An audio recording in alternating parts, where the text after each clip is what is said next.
Okay, good morning everyone. તો આપણે વાત કરી રહ્યા છે વિદ્યુત ભાર અને ક્ષેત્રો વિશે, બરાબર. ઇલેક્ટ્રિક ચાર્જ અને ઇલેક્ટ્રિક ફિલ્ડ વિશે વાત કરી રહ્યા છીએ. જો આજે ઇલેક્ટ્રિક ફિલ્ડ વિશે વાત કરવાની છે, વિદ્યુત ક્ષેત્ર વિશે, એ બહુ સારો એવો કોન્સેપ્ટ છે અને બહુ સારી રીતે આને સમજીશું. તો પહેલાં તો જો આપણે વિદ્યુત ભાર વિશે વાત કરી ગયા હતા કે વિદ્યુત ભાર કોને કહેવામાં આવે, બરાબર. ઇલેક્ટ્રિક ચાર્જ, એમાં જે શું કહેવાય કે કોઈ મટીરિયલ હશે એનો જે ઇન્ટરનલ પ્રોપર્ટી હોય, બરાબર, આંતરિક ગુણધર્મ હશે, એને વિદ્યુત ભાર કહેવામાં આવે. પ્રોટોન માટે કેટલો હોય, ઇલેક્ટ્રોન માટે કેટલો હોય, 1.6 × 10⁻19 કુલમ જેટલું હોય. એના પછી જોઈ ગયા હતા કે જે વિદ્યુત ભાર હોય એનું ક્વાન્ટમીકરણ, the quantization of the charge, બરાબર. ક્યુને આપણે એન અને ઈના આપણે ફોર્મમાં લખેલું, એ પણ સારું એવું હતું. અને એના પછી આપણે કુલમના નિયમ વિશે વાત કરી ગયા હતા. આ બહુ આઈએમપી છે, બરાબર, કે શું કહેવા માગે, બે વિદ્યુત ભાર હોય એ એકબીજા પર કંઈક ને કંઈક વિદ્યુત બળ લગાડે અથવા તો એને કુલમ બળ કહેવામાં આવે. એ કેટલું હોય તો ભાઈ F કે Q1 Q2 બાય R² જેટલું હોય, બરાબર. તો એ બહુ સારો એવો હતો. અને પછી ફ્રી સ્પેસ એટલે કે શૂન્ય અવકાશ અને કંઈક ને કંઈક મટીરિયલ ભરી દીધું, ત્યારે એ બંનેનો શું રિલેશનશિપ રહેલો વિદ્યુત બળોનો, એ પણ જોઈ ગયા હતા. તો બહુ સારું એવું હતું, બરાબર. જો આજે વાત કરવાની છે વિદ્યુત ક્ષેત્ર વિશે, ઇલેક્ટ્રિક ફિલ્ડ વિશે. બહુ સારું છે, બરાબર. તો પહેલાં તો ધ્યાન આપજો, આને છે ને તમે જે મેગ્નેટિઝમ હોય, બરાબર, ચુંબક હોય, એ ટાઈપનું તમે કન્સિડર કરજો કે ચુંબકમાં શું હોય, મેગ્નેટ હોય, એમાં કંઈક ને કંઈક એની ફિલ્ડ લાઇન હોય, બરાબર, ક્ષેત્ર રેખાઓ નીકળતી હોય. એના લીધે શું થાય કે ભાઈ બે ચુંબક હોય એને નજીકમાં લાવો, આકર્ષણ અપાકર્ષણ જોવા મળે. તો એવી જ રીતે જે ચુંબક હોય, બરાબર, એમાં એની કંઈક ને મેગ્નેટિક ફિલ્ડ લાઇન હશે, પણ આ જે વિદ્યુત હોય, બરાબર, એમાં શું હશે, એનું ઇલેક્ટ્રિક ફિલ્ડ લાઇન હશે. એવું જ છે, બરાબર, એની ક્ષેત્ર રેખાઓ. તો શું કહેવા માગે સમજી લઈએ. જો કાંઈ નહીં, એકદમ સિમ્પલ છે. એક ચાર્જ હશે, બરાબર, Q જેટલો ચાર્જ હશે. હવે એ શું કરશે, એમાંથી કંઈક ને કંઈક ફિલ્ડ લાઇન નીકળશે, એટલે કે ક્ષેત્ર રેખાઓ નીકળશે, બરાબર. હવે શું કરવાનું છે, એક બીજો ચાર્જ હશે 1 કુલમનો લેવાનો, +1 કુલમ, એકદમ નાનામાં નાનો ટેસ્ટ ચાર્જ લેવાનો છે. ધીરે ધીરે આની નજીક લાવવાનું છે. જે મેઇન સોર્સ ચાર્જ હશે, બરાબર, સ્ત્રોત વિદ્યુત ભાર, એની નજીકમાં લાવવાનું. તો શું કરશે, જે આ ફિલ્ડ લાઇન હશે ને, એના લીધે ધન વિદ્યુત ભાર પર કંઈક ને કંઈક કુલમ બળ લાગશે, F જેટલું કુલમ બળ. તો સિમ્પલ છે, F જેટલું એના પર શું લાગશે, કુલમ બળ. તો એકમ ધન વિદ્યુત ભાર પર, ફરીથી એકમ ધન વિદ્યુત ભાર પર કંઈક ને કંઈક F જેટલું કુલમ બળ લાગે, જેને શું કહેવાનું, ઇલેક્ટ્રિક ફિલ્ડ કહેવાની છે. તો બહુ સારું છે, જો સમજી લઈએ. એ જ પહેલાં હું તમને ફિગર દોરીને સમજાવી આપું કે જો શું હશે, એક આ સોર્સ ચાર્જ હશે ઉગમ બિંદુ પર મૂકેલો, એ લખી નાખીએ. આનું જે મૂલ્ય હશે એ વધારે હશે, બરાબર, એ ધ્યાન રાખજો. વધારે કુલમનો લેવાનો છે, પણ જે પરીક્ષણ વિદ્યુત ભાર હશે, બરાબર, ટેસ્ટિંગ ચાર્જ, એનું મૂલ્ય એકદમ નાનું લેવાનું છે, 1 કુલમ જેટલું, કેમ કે એના પર પરીક્ષણ કરવાનું છે, પણ આ વધારે લેવાનું છે, બરાબર.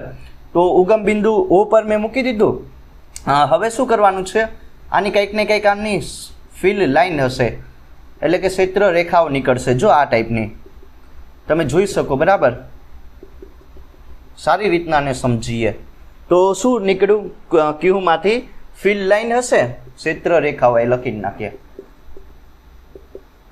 હવે જે આ ફિલ્ડ લાઇન છે ને, એમાં આપણે કંઈક ને કંઈક એક પરીક્ષણ વિદ્યુત ભારને લાવવાનો છે, બરાબર. એના પર કંઈક ને કંઈક આને લીધે જ વિદ્યુત બળ લાગે. કુલમે આવું નહીં કરેલું કે શા માટે થાય, કેમ બળ લાગે, પણ આનું ડિટેલ એનાલિસિસ આ છે. તો ધ્યાન આપો, એક નાનો 1 કુલમ જેટલો વિદ્યુત ભાર લેવાનો છે અને એને R અંતરે મૂકી દેવાનો, બરાબર. આ અંતર લઈ લો, એવું હોય તો આ લઈ લો, ને Q કેટલો હશે, 1 કુલમ જેટલો, R અંતરે મૂકી દઉં, બરાબર. ને બીજું શું કરવાનું છે, એવું હોય તો P લઈ લે. P પોઈન્ટ લઈ લીધું, અહીંયા સમજાયું કે નહીં, સિમ્પલ છે. મેં P બિંદુ આગળ, જો પહેલાં તો ઉગમ બિંદુ આગળ મેં એક ધન વિદ્યુત ભાર લઈ લીધો અને એક P બિંદુ લીધો. ના શું P બિંદુ લીધું, બરાબર. ના તમારે 1 કુલમ જેટલો પરીક્ષણ વિદ્યુત ભાર લેવાનો છે, ટેસ્ટિંગ ચાર્જ હશે એ લેવાનો છે, બરાબર, પી બિંદુ આગળ. હવે શું કરવાનું છે, એને આર અંતરે મૂકેલો ક્યુ, જે મેઇન ચાર્જ હશે એનાથી તમે ક્યાં મૂકેલો, તો કે ભાઈ આર અંતરે મૂકેલું. તો હવે શું કરવાનું છે કે જે આ પરીક્ષણ વિદ્યુતભાર હશે એને ધીરે ધીરે ક્યાં લાવવાનું છે, તો કે ભાઈ આ જે તમારું શું કહેવાય કે મેઇન ચાર્જ હશે, બરાબર, સોર્સ ચાર્જ હશે એની ફિલ્ડ લાઇનમાં લાવવાનું છે. તો ધીરે ધીરે અહીંયા લાવીએ અને અહીંયા લાવવાનું છે, એટલે ટૂંકમાં આની ફિલ્ડમાં આવવું જોઈએ. તો હવે શું થઈ જશે, જે મેં તમને કીધું એમ, બરાબર, આ પરીક્ષણ વિદ્યુતભાર પર જે આ સોર્સ ચાર્જની ફિલ્ડ લાઇન છે, જે ક્ષેત્ર રેખાઓ છે એ આના પર શું લગાડશે, એફ જેટલું કુલંબ બળ લગાડશે અને એને જ શું કહેવાનું છે, સિમ્પલ, એને વિદ્યુત ક્ષેત્ર કહેવાનું છે. જે વિદ્યુત ક્ષેત્ર હશે, જે તમારી ઇલેક્ટ્રિક ફિલ્ડ હશે એના લીધે આના પર બળ લાગશે, બરાબર. જ્યારે ક્યારે બળ લાગશે, પહેલાં તો આ એના ઓલામાં આવી જવું જોઈએ, રેડિયસમાં આવી જવું જોઈએ, બરાબર. જે ફિલ્ડ લાઇન નીકળતી હોય, જેની રેડિયસ હોય એમાં આવી જાય ને ત્યારે જ બળ લાગે. તો આ શું આના રેડિયસની અંદર આવી જાય ત્યારે આના પર કંઈક ને કંઈક એફ જેટલું બળ લાગશે, જેને વિદ્યુત ક્ષેત્ર કહેવાનું. તો આ છે એનું સિમ્પલ ડિટેલ એનાલિસિસ. તો હવે સમજીએ કે જો પહેલાં તો આપણને આ વસ્તુ સમજાઈ ગઈ ને આમાં કાંઈ નથી, કાંઈ સમજવા જેવું જ નથી, બરાબર. શું હોય એ મેં તમને સમજાવી આપું, કાંઈ નહીં. આના પર ટૂંકમાં ક્યુ વિદ્યુતભાર છે એના પર બળ લાગશે એફ જેટલું, જેને વિદ્યુત ક્ષેત્ર એ કહેવાનું છે. તો હવે હું તમને કરાવીશ, બરાબર, કઈ રીતનું ઇક્વેશન આવીએ. પહેલાં તો વિદ્યુત બળ, કુલંબ બળ વિશે વાત કરી લઈએ. એફ કેટલું હોય, તો કે ભાઈ કે q small q by r square. આ સમજાયું ને, આ ઇક્વેશન આપણે જોઈ ગયા હતા કે કઈ રીતનું આવે. હવે મારે શું કરવાનું છે કે જો ઈનું વેલ્યુ ગોતવાની છે, એને ઈ વડે દર્શાવીશું. તો કાંઈ નહીં, એફ બાય ક્યુ કરો ને તો ઇક્વેશન કઈ રીતનું બનશે, કે ક્યુ બાય આર સ્ક્વેર જેટલું બને કે નહીં, સમજાયું. તો બે ઇક્વેશન મળી જાય ઇલેક્ટ્રિક ફિલ્ડના, એ આયા સિમ્પલ આપણે લખી નાખીશું, બરાબર. તો આ વસ્તુ તમને સમજાઈ ગયું ને કે આનું જો મૂલ્ય એકદમ નાનું હશે, બરાબર, એકદમ સૂક્ષ્મ લેવાનું, સ્મોલ લેવાનું છે, 1 કુલમ જેટલું. તો આના પર એફ જેટલું બળ લાગે, કુલંબ બળ, એના લીધે એ જે હોય એને આપણે વિદ્યુત ક્ષેત્ર એ કહીએ છીએ. તો આ એક ફોર્મ્યુલા જે તમારા લોકોને યાદ રાખવાની. અને બીજી કઈ ફોર્મ્યુલા બનાવીએ, અરે આ બીજી આ બનાવો, કે ક્યુ બાય આર સ્ક્વેર બની ગઈ કે નહીં, સમજાયું કે બે ફોર્મ્યુલા તમારા લોકોને યાદ રાખવાની છે. એક તો જો અહીંથી આની ડેફિનેશન પણ આપી શકાય કે એકમ ધન વિદ્યુત ભાર પર એફ જેટલું કુલંબ બળ લાગે છે, જેને શું કહેવામાં આવે, તો કે ભાઈ વિદ્યુત ક્ષેત્ર એ કહેવામાં આવે, ઇલેક્ટ્રિક ફિલ્ડ. અને બીજું શું હશે કે વિદ્યુત ક્ષેત્ર ઇલેક્ટ્રિક ફિલ્ડ હશે એનું મૂલ્ય કેટલું હોય, તો કે ભાઈ કે ક્યુ બાય આર સ્ક્વેર જેટલું હોય કે નહીં. આ એક ફોર્મ્યુલા મેઇન છે, બરાબર, જે તમારા લોકોને યાદ રાખવાની. અને જે આનો એકમ હશે એ કેટલો હોય, તો કે એક તો અહીંથી ન્યૂટન કુલમ ઇન્વર્સ, અથવા તો બીજો પણ હશે વોલ્ટ મીટર ઇન્વર્સ, એવો કંઈક હોય તો જોઈ લેજો, બરાબર, આવો જોઈએ. તો આ બે વસ્તુ તમારા લોકોને યાદ રાખવાની છે. મેન આ ફોર્મ્યુલા યાદ રાખવાની. કઈ રીતની ફોર્મ્યુલા બની કે એકમ ધન વિદ્યુત ભાર પર એફ જેટલું કુલંબ બળ લાગે એને વિદ્યુત ક્ષેત્ર એ કહેવાનું. અને બીજી formula E is equal to કે ક્યુ બાય આર સ્ક્વેર. તો આ વસ્તુ છે. જો આ બરાબર વિદ્યુત ક્ષેત્ર હશે એ કુલંબ બળ માટે જવાબદાર છે. તો સમજાયું ને, અહીંથી તમને ખ્યાલ આવી ગયો હશે. વિદ્યુત ક્ષેત્ર વિશે આઈડિયા મળી ગઈ હશે કે ઇલેક્ટ્રિક ફિલ્ડ કોને કહેવામાં આવે. હવે હું શું કરીશ, અહીંયા ઇલેક્ટ્રિક ફિલ્ડ લાઇન વિશે વાત કરવાની છે, એટલે કે વિદ્યુત ક્ષેત્ર રેખાઓ એના વિશે જોવાની છે કે કઈ રીતનું હોય, બરાબર, એ જોવાનું છે. જો શું હશે, વિદ્યુત ક્ષેત્ર રેખાઓ, ઇલેક્ટ્રિક ફિલ્ડ લાઇન વિશે વાત કરવાની છે. એટલે કે સિમ્પલ, જો પ્લસ ચાર્જ હશે, બરાબર, ધન વિદ્યુત ભાર હોય તો એની ક્ષેત્ર રેખાઓ કઈ રીતની હોય, એ અંદર આવે બહાર હોય, માઇનસ માટે કેટલું હોય, બે પ્લસ ચાર્જ માટે કેટલું હોય, અને એક ડાયપોલ હશે જેમાં પ્લસ અને માઇનસ ચાર્જ હશે. અને ક્ષેત્ર રેખાઓની દિશાઓ, એનું દિશા કઈ રીતની દર્શાવવી એ જોવાનું છે. અને બીજું વસ્તુ શું જોવાનું છે, કે એની હું તમને કંઈક કેરેક્ટરિસ્ટિક હશે, જે એની લાક્ષણિકતા હશે એ પણ થોડુંક જણાવી દઈશ, એટલે તમને MCQમાં ને ખબર પડી જાય, બરાબર. તો જો પહેલાં તો વાત કરીએ કે પ્લસ ચાર્જ માટે કેટલું હોય, સમજાયું? 0 કરતાં મોટું એટલે કે ધન. તો એની ક્ષેત્ર રેખાઓ કઈ રીતની હોય જોઈએ. તો જો આ રીતની દર્શાવવાની છે, બરાબર, ક્ષેત્ર રેખાઓ.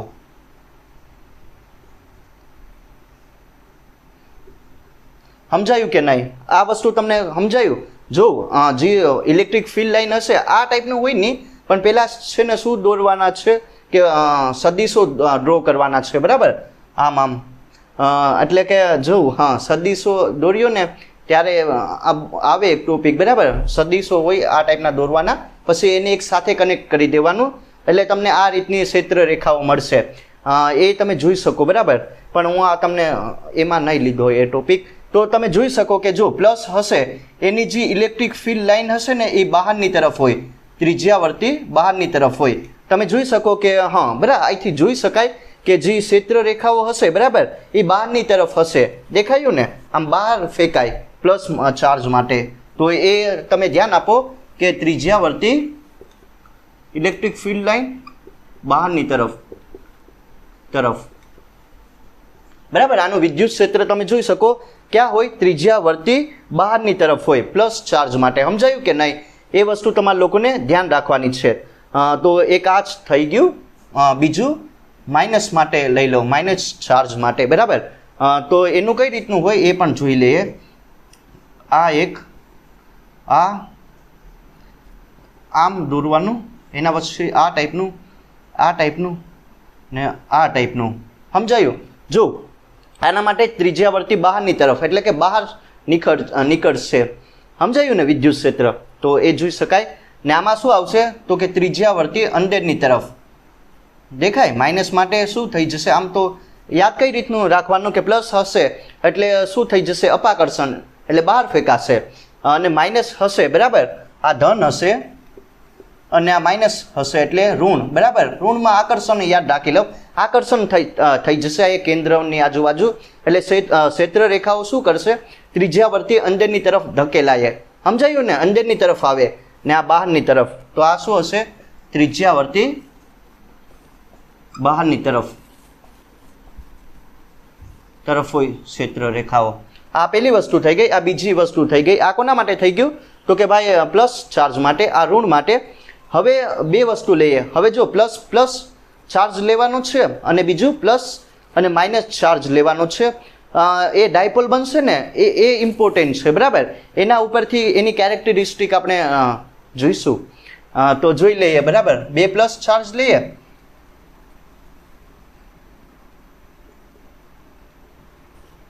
આમાંય પણ બહાર ફેંકાય, બરાબર.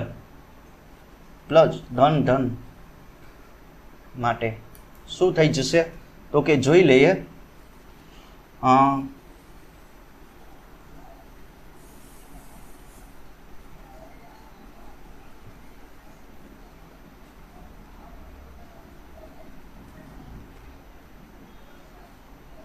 ને આના માટે પણ લઈ લો.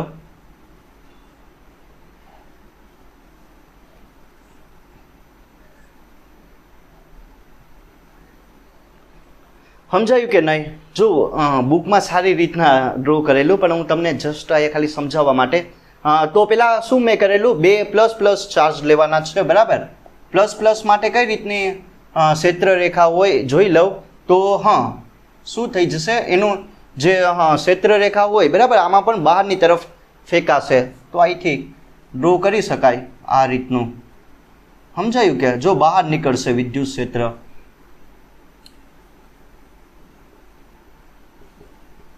તો આ વસ્તુ સમજવાની હતી કે પ્લસ ચાર્જ હશે, બે ધન વિદ્યુત બાર લીધું, બરાબર. એમાં અપાકર્ષણ જોવા મળશે, રિપલ્જન થાય, એટલે કે જેની ફિલ્ડ લાઈન હશે એ બહારની તરફ ધકેલાય. તો એક આ વસ્તુ ધ્યાન રાખવાની. હવે મેન આવશે, ધ્યાન આપજો. જો હવે એક ડાયપોલ બનાવીશું, પ્લસ ચાર્જ અને માઇનસ ક્યુ વિદ્યુત બાર, બરાબર. આ ડાયપોલ વિશે ભણીશું કે કઈ રીતનું હોય. તો એમાં કઈ રીતનું વિદ્યુત ક્ષેત્ર હોય એ જોઈ લઈએ. જો આના ઉપરથી આપણને જે તમારું વિદ્યુત ક્ષેત્ર હશે, ઇલેક્ટ્રિક ફિલ્ડ, એની દિશા પણ મળશે, બરાબર. ક્યાંથી ક્યાં તરફ હોય એ જોઈશું. પણ હવે બનાવીએ. પહેલાં તો જો કઈ રીતનું હોય, કાંઈ નથી, એકદમ સિમ્પલ છે. બરાબર, આ રીતનું ડ્રો કરવાનું. બુકમાં આપેલું છે, સારી રીતે તમે જોઈ શકો.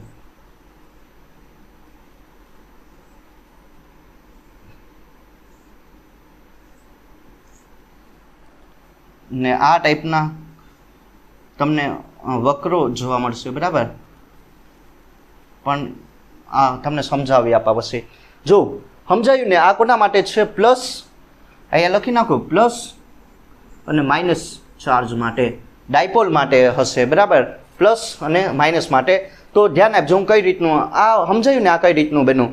પહેલાં તો જો પ્લસ માટે શું થઈ જાય, ક્ષેત્ર રેખાઓ હશે એ ક્યાં તરફ નીકળશે? તો કે ભાઈ બહારની તરફ ધકેલાય. સમજાયું ને? આમ જોઈ શકાય, તમે લોકો જોઈ શકો. અને બીજું આના માટે ઋણ માટે શું આવશે? ઋણ ચાર્જ માટે તો કે ક્ષેત્ર રેખાઓ અંદરની તરફ આવશે. જોઈ શકાય, દેખાય ને અહીંથી. જો પ્લસ ચાર્જ હશે એ શું કરશે? તો જે તમારું શું કહેવાય વિદ્યુત ક્ષેત્ર હશે એને બહાર તરફ ધકેલાય. અને માઇનસ ચાર્જ માટે જોઈ શકાય કે જે વિદ્યુત ક્ષેત્ર હશે એ અંદરની તરફ આવશે. અને હવે જોવાનું છે, આ સમજાયું ને? જો હવે અહીંથી જે ઇલેક્ટ્રિક ફિલ્ડ હશે એની દિશા મારે દર્શાવવાની છે. બરાબર, તો શું થાય?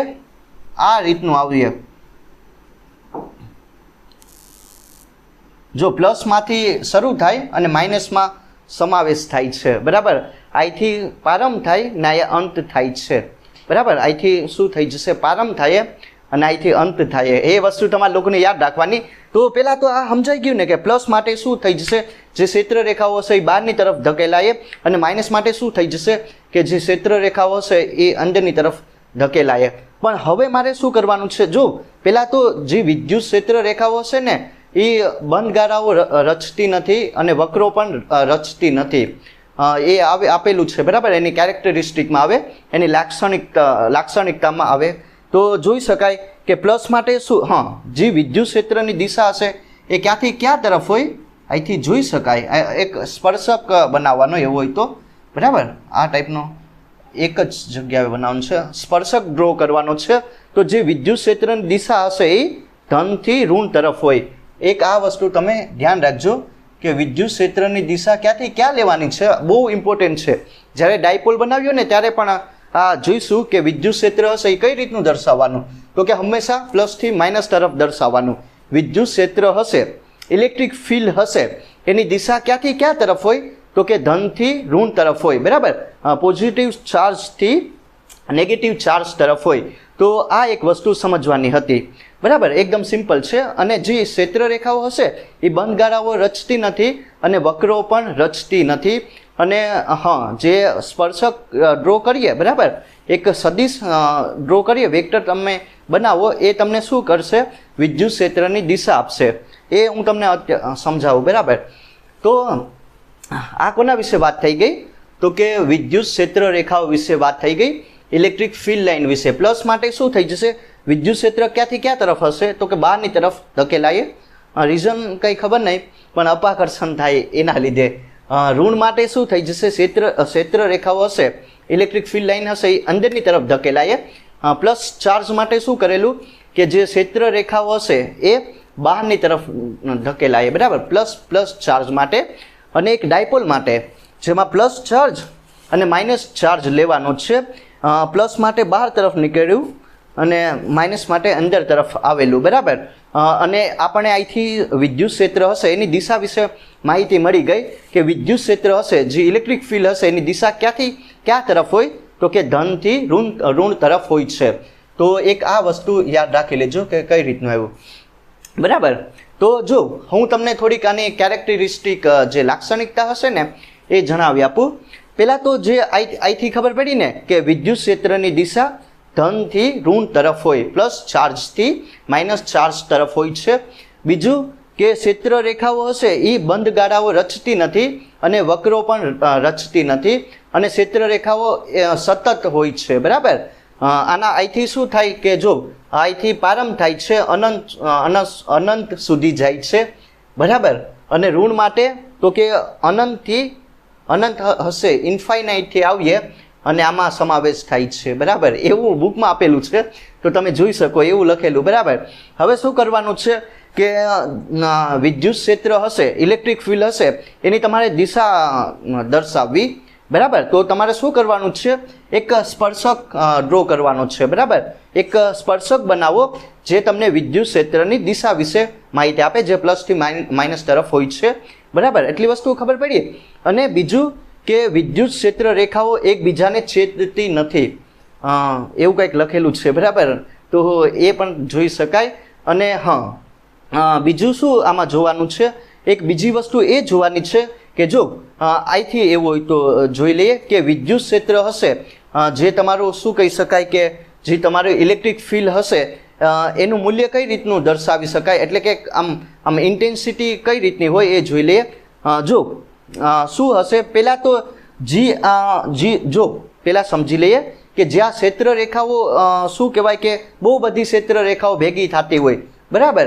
ત્યાં જે વિદ્યુત ક્ષેત્ર હશે, વિદ્યુત ક્ષેત્રની રેખાઓની જે ગીચતા હશે એ વધારે હોય ને, ત્યાં વિદ્યુત ક્ષેત્રનું મૂલ્ય વધારે હશે, બરાબર, વધારે તીવ્ર હશે. પણ જ્યાં છૂટું હોય તો શું થઈ જશે કે ત્યાં એની જે ગીચતા હોય ટૂંકમાં એ ઓછી હોય છે, એટલે એની તીવ્રતાનું મૂલ્ય પણ ઓછું હોય છે. આ તમે જોયું ને, એકદમ સિમ્પલ છે. જ્યાં પબ્લિક વધારે હોય ત્યાં તમને ગરમી વધારે જોવા મળશે, અને જ્યાં પબ્લિક બહુ ઓછી હોય ત્યાં ગરમી બહુ ઓછા પ્રમાણમાં થાય, બરાબર. કે એવું શા માટે થાય કે જ્યાં વધારે લોકો ભેગા થયા હોય ત્યાં તમને શું કહેવાય કે વધારે ગરમી થાય, પણ બહુ ઓછા લોકો ભેગા થાય ત્યાં તમને બહુ ઓછી ગરમી થાય. તો એ વસ્તુ સમજવાની છે, એ ટાઈપનો કોન્સેપ્ટ છે, બરાબર. એટલી વસ્તુ સમજાઈ ગઈ હશે તમને લોકો. તો હવે જે પણ કોન્સેપ્ટ ભણી ગયા એના ઉપરથી 3-4 એક્ઝામ્પલ સોલ્વ કરી લઈએ, એટલે કોન્સેપ્ટ તમને વધારે ક્લિયર થાય. જો વિદ્યુત ક્ષેત્રવાળું જ આપણે શું કરવાનું છે, પ્રોબ્લેમ ઉઠાવવાની છે અને એને સોલ્વ કરવાનું, બરાબર. તો ધ્યાન આપજો કઈ રીતની પહેલી પ્રોબ્લેમ છે, બરાબર, એ જોઈએ. તો આમાં શું આપેલું હશે તમને, બે આયા ચાર્જ આપેલા, QA અને QB. સમજાયું કે નહીં? A અને B હશે, બરાબર. એના પર બે મેં અહીંયા ચાર્જ મૂકેલા, એક પ્લસ હશે અને એક માઇનસ હશે, QA અને QB. જે QA વિદ્યુત ચાર્જ હશે, વિદ્યુત ભાર હશે, એનું મૂલ્ય કેટલું છે તો કે 3 માઇક્રોકુલમ હશે, અને QB ચાર્જ હશે એનું મૂલ્ય કેટલું છે, -3 માઇક્રોકુલમ છે, બરાબર. તો મને શું કીધું કે જો આયા જે O હશે, બરાબર, એક સેન્ટરમાં એક O બિંદુ લેવાનું છે, ત્યાં વિદ્યુત ક્ષેત્ર Eનું મૂલ્ય કેટલું હોય ઇલેક્ટ્રિક ફિલ્ડનું, એ મારે ગોતવાનું છે. સમજાયું ને? કાંઈ નહીં, સિમ્પલ બે ચાર્જ લીધેલા અને ક્યાં અંતરે મૂકેલા તો કે ભાઈ 0.20 મીટર અંતરે મૂકેલા. અને મને આમાં શું ગોતવાનું કીધું કે એકદમ સેન્ટરમાં O બિંદુ લેવાનું છે, ત્યાં વિદ્યુત ક્ષેત્રનું મૂલ્ય કેટલું હોય ઇલેક્ટ્રિક ફિલ્ડનું, એ મારે ગોતવાનું છે. અને બીજું હવે શું કરવાનું છે, બી પોઈન્ટમાં ધ્યાન આપો. એમાં શું કરવાનું છે કે એક તમારે -1.5 × 10⁻⁹ કુલમ જેટલો ચાર્જ આ એક મૂકવાનો છે, બરાબર. ઉગમ બિંદુ પર મૂકી દઉં, એવું હોય તો ઉગમ બિંદુ નહીં, O બિંદુ પર મૂકી દઉં, ત્યારે જે કુલમ બળ Fની વેલ્યુ કેટલી આવશે એ ગોતવાની છે.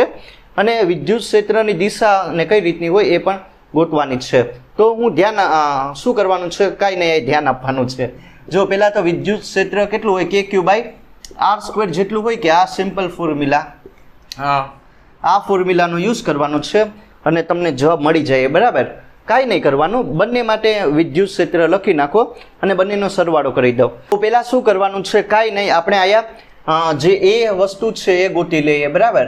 તો કઈ રીતનું હોય કુલ વિદ્યુત ક્ષેત્ર, તો બંનેના સરવાળા જેટલું હોય કે નહીં, EA + EB જેટલું. સમજાયું? તો કાંઈ નહીં, જો E એમને રાખો, કેટલી વેલ્યુ હોય, KQ/R² + KQ/R², અને બંને છે ને એક જ દિશામાં હશે, EA અને EB. સમજાયું કે નહીં? પ્લસથી માઇનસ તરફ હોય એની દિશા. તો કાંઈ નહીં, બધું ભેગું કરો એટલે 2KQ/R², અને બીજું જો 2 એમને Kની વેલ્યુ કેટલી હશે, 9 × 10⁹ ન્યૂટન ઇન્વર્સ મીટર સ્ક્વેર, એવું કંઈક હોય ને. અને Q કેટલું હશે, 3 આપેલું છે, માઇક્રોકુલમમાંથી તમારે કુલમમાં એને કન્વર્ઝન કરવાનું. અને આ તમને સેન્ટીમીટરમાં આપેલું હશે, પણ તમે એને મીટરમાં કરી શકો, બરાબર. બસ આનું ખાલી સોલ્યુશન કરો એટલે આ કેટલું મળશે આઈ થિંક 5.1 ઇન્ટુ 10⁻⁶ કે હા 6 એવું કંઈક મળે ન્યૂટન કુલમ ઇન્વર્સ. સમજાયું? આ ખાલી સિમ્પલ તમે આનું સોલ્યુશન કરી શકો. તો પહેલી વસ્તુ તમને સમજાઈ ગઈ ને કે વિદ્યુત ક્ષેત્ર હશે, ઇલેક્ટ્રિક ફિલ્ડ હશે, એનું મૂલ્ય કેટલું હોય અને દિશા ક્યાંથી ક્યાં તરફ હોય તો કે ધનથી લઈને ઋણ તરફ, એટલે એથી લઈને બી તરફ હોય કે નહીં. તો આ વસ્તુ તમારે સોલ્વ કરવાની હતી, બરાબર? કાંઈ નથી. હવે બીજું વસ્તુ જોઈ શકાય, બીમાં ધ્યાન આપીએ. છે ને એક્ઝેક્ટ સેન્ટર ઉપર એક તમારે માઇનસ ચાર્જ મૂકી દેવાનો છે અને બળ કેટલું હોય એ મારે ગોતવાનું છે. તો આપણને ખબર કે જો બળ કેટલું હોય, સિમ્પલ આના માટે માઇનસ માટે તો કે E અને Q જેટલું હોય. સમજાયું કે નહીં? આ સિમ્પલ છે, બળની તમને ફોર્મ્યુલા ખબર. તો હવે જો E કેટલું મને મળેલું 5.1 ઇન્ટુ 10⁶ અને વિદ્યુત ક્ષેત્ર અરે Q ચાર્જ કેટલો આપેલો છે -1.5 બરાબર ઇન્ટુ 10⁻⁹ છે ને. તો બસ હવે આનું સોલ્યુશન કરો એટલે તમને કેટલું મળશે? આઈ થિંક F છે, બરાબર? આ F કેટલું મળીએ તમે જોઈ શકો -8.1 ઇન્ટુ 10⁻10 આવું કંઈક મળશે, બરાબર? તો જોઈ શકો આમાં કાંઈ નથી, એટલી વસ્તુ હતી કરવાની, ખાલી તમને કોન્સેપ્ટ ક્લિયર હોવો જોઈએ. હવે શું કરવાનું છે કે જે બળ હશે એની દિશા ક્યાં તરફ હોય તો કે વિદ્યુત ક્ષેત્રની દિશામાં જ હોય, બરાબર? એ તમે પોઈન્ટ યાદ રાખજો. તો મેં તમને કીધું ને કે પ્લસથી માઇનસ તરફ હોય, એટલે કે હા પ્લસથી માઇનસ તરફ એટલે એથી લઈને ઓ તરફ હોય. આ પ્લસ ચાર્જ ને આ માઇનસ. દિશા કઈ રીતનું હશે? એથી લઈને ઓ તરફ. તો આ પ્રમાણે તમે આનું સિમ્પલ સોલ્યુશન કરી શકો ને બહુ સારું એવું છે, બરાબર? એક્ઝામ એ વિશે આ પણ એકદમ સારી એવી પ્રોબ્લેમ છે. કઈ રીતનું આનું સોલ્યુશન કરું ધ્યાન આપજો. જો આમાં તમને શું કીધું, એક પાણીનું ટીપું આપેલું હશે, બરાબર? પાણીનો પરપોટો આપેલો હશે, જેનો જે ચાર્જ હશે ને એ ઇલેક્ટ્રોન જેટલો હોય. સમજાયો? એનો નેગેટિવ ચાર્જ હશે. એ શું હશે? કંઈક ને કંઈક એને વિદ્યુત ક્ષેત્રમાં રાખેલું એ ટાઈપનો કોન્સેપ્ટ છે. પ્લસથી માઇનસ તરફ દિશા હોય. સમજાયું? એક પાણીનો પરપોટો હશે, ગોળ આકારનો છે, બરાબર? એનો ચાર્જ હશે એ કોના જેટલો હોય? ઇલેક્ટ્રોન જેટલો હોય. એને કંઈક ને કંઈક વિદ્યુત ક્ષેત્રમાં મૂકેલું, બરાબર? તો હવે જે આની રેડિયસ હશે, જે પરપોટો હોય એની રેડિયસ કેટલી આપેલી? R = 10⁻⁵ centimetre. તમે એને મીટરમાં કન્વર્ઝન કરી શકો, બરાબર? કેટલું થઈ જશે? 7 મીટર. તો મને શું કીધું કે જે E હશે વિદ્યુત ક્ષેત્ર એનું મૂલ્ય કેટલું હોય એ મારે સિમ્પલ ગોતવાનું છે. સમજાયું? તો આપણને પહેલાં તો ખબર કે જો શું હશે કે આ જે પાણીનો પરપોટો હોય એના પર કંઈક ને કંઈક ગ્રેવિટી લાગશે, બરાબર? વજન બળ લાગશે. એનું મૂલ્ય કેટલું હોય? mg જેટલું. તો સિમ્પલ શું કરવાનું છે? F mg, બરાબર? ન્યૂટનનું યુઝ કરવાનું છે. તો F = mg. હવે બળ અહીંયા કેટલું લાગે? ઓલું જે હશે ને, બરાબર? વિદ્યુત બળ હશે આ, એ કેટલું લાગે તો કે આપણને ખબર, એક તો ભાઈ જો ચાર્જ, બરાબર? અને બીજું શું હશે? એનું વિદ્યુત ક્ષેત્ર. એ આપણને બળની વેલ્યુ આપે ને, જોઈ ગયા હતા ઇક્વેશન. તો હવે કાંઈ નહીં કરવાનું, આમાં મારે ગોતવાનું શું છે તો કે E ગોતવાનું છે. એટલે mg/E થઈ જાય કે નહીં? આનું કંઈક ને કંઈક દળ હશે. તો જો પહેલાં તો આની ઘનતા કેટલી હોય તો કે ભાઈ દળના છેદમાં કદ હોય ને, તો દળ એમને રાખો ને કદ કેટલું થઈ જાય? 4/3πr³. આ સમજાયું ને? આ તો બહુ ઇઝી છે, બરાબર? કે પાણીનો આ ટાઈપનો પરપોટો હોય એનું દળ કેટલું હોય તો કે m ને કદ કેટલું હોય? 4/3πr³. તો E એમને રાખો. m આપણને નહીં ખબર, હા, એટલે ઇલેક્ટ્રોનનું દળ રાખવાનું છે, બરાબર? E. જો હું શું કરીશ, બધી વેલ્યુ આમાં મૂકવાની છે. અહીંથી મળી જાય ને, એમ મળી જાય તો કે શું થઈ જશે? 4/3πr³ ને ઘનતા ρ, બરાબર? પાણીની ઘનતા 1000 લેવાની છે ને, એવું કંઈક. ને બીજું G એમને રાખો અને આયા E એમને, બરાબર? ઇલેક્ટ્રોનનો ચાર્જ. બસ હવે કાંઈ નહીં કરવાની, બધી વેલ્યુ તમને ખબર જ છે તો મૂકવાની. 4/3 3.4 ને બીજું શું આપેલું છે? ત્રિજ્યા 10⁻⁷ એનો ક્યુબ. પાણીની ઘનતા કેટલી હશે? 1000 હશે. ને ગ્રેવિટીની વેલ્યુ 9.8 હોય ને ઇલેક્ટ્રોન પરનો ચાર્જ 1.6 × 10⁻⁹ 19 કુલમ જેટલું હોય કે નહીં? આ વસ્તુ સમજાય, મેં બધું મૂકી દીધી. હવે E એટલે કેટલું મળી જાય? તમે સોલ્યુશન કરો, 560 ન્યૂટન પર કુલમ એટલી વસ્તુ તમને મળી જાય, બરાબર. તો આ રીતનું આનું સોલ્યુશન કરી શકો. જો કાંઈ નથી આમાં, આ તમને ખબર હોવી જોઈએ કે આનું વજન બળ કેટલું હોય, કોના બરાબર હોય? કુલમ બળ જેટલું. પછી આ મૂકેલી કુલમ બળની વેલ્યુ અને એના ઉપરથી મેં કાંઈ નહીં, સિમ્પલ E ગોતી લીધું. તો આ પ્રમાણે તમે આનું સોલ્યુશન કરી શકો. પ્રોબ્લેમ નંબર 3 વિશે, આ પણ એકદમ સારી એવી પ્રોબ્લેમ છે. કઈ રીતનું આનું સોલ્યુશન કરું ધ્યાન આપજો. એકદમ સિમ્પલ છે પણ બહુ સારી એવી. આયા તમને છે ને 2 વિદ્યુત ભાર આપેલા, 8Q અને -2Q. સમજાયું કે નહીં? 2 તમને વિદ્યુત ભાર આપેલા છે, 8Q અને -2Q. એમની વચ્ચેનું જે અંતર હશે એ કેટલું હશે? L જેટલું હોય. 2 વિદ્યુત ભાર આપેલા 8Q અને -2Q, એમની વચ્ચેનું અંતર ક્યાં હશે? કેટલું હશે? L જેટલું. 8Q હશે એ x = 0 અંતરે મૂકેલા, ટૂંકમાં ઉગમ બિંદુ ઉપર મૂકેલું છે, એ ધ્યાન આપજો. અને આ જે વિદ્યુત ભાર હશે -2Q એ ક્યાં અંતરે મૂકેલું? તો કે x = L અંતરે મૂકેલું. હવે મારે શું કરવાનું છે? હવે કંઈક મારે એક પોઈન્ટ લેવાનો છે, બરાબર. એક પોઈન્ટ લેવાનું છે એ જેટલો. હવે એ પોઈન્ટ આગળ જે વિદ્યુત ક્ષેત્ર હોય એ કેટલું થવું જોઈએ? 0 લેવાનું છે. સમજાયું કે નહીં? જો શું કરવાનું છે, મારે એક એવું બિંદુ લેવાનું છે અથવા તો એક એવું અંતર ગોતવાનું છે જ્યાં વિદ્યુત ક્ષેત્રનું મૂલ્ય 0 થઈ જવું જોઈએ. તો મેં શું કર્યું? એક એ પોઈન્ટ લઈ લીધો, બરાબર. ત્યાં એવું મેં એઝ્યુમ કરી લીધું, જો અહીંથી આ અંતરેથી, બરાબર, -2Q થી લઈને એ, બરાબર, એ x અંતર લીધેલું. ત્યાં વિદ્યુત ક્ષેત્રનું મૂલ્ય કેટલું થઈ જશે? તો કે E = 0, બરાબર. x અંતરે મેં શું લઈ લીધું? તો કે ભાઈ એક એ પોઈન્ટ લઈ લીધો, ત્યાં વિદ્યુત ક્ષેત્રનું મૂલ્ય કેટલું મળશે? 0 મળશે. તો મારે શું કરવાનું છે? જે આ x અંતર છે એ મારે ગોતવાનું છે, બરાબર. તો હવે તમને સમજાઈ ગયું હશે કે જો બરાબર, અહીંયા -2Q હશે, એના લીધે કેટલું અહીંયા તમને બળ લાગશે?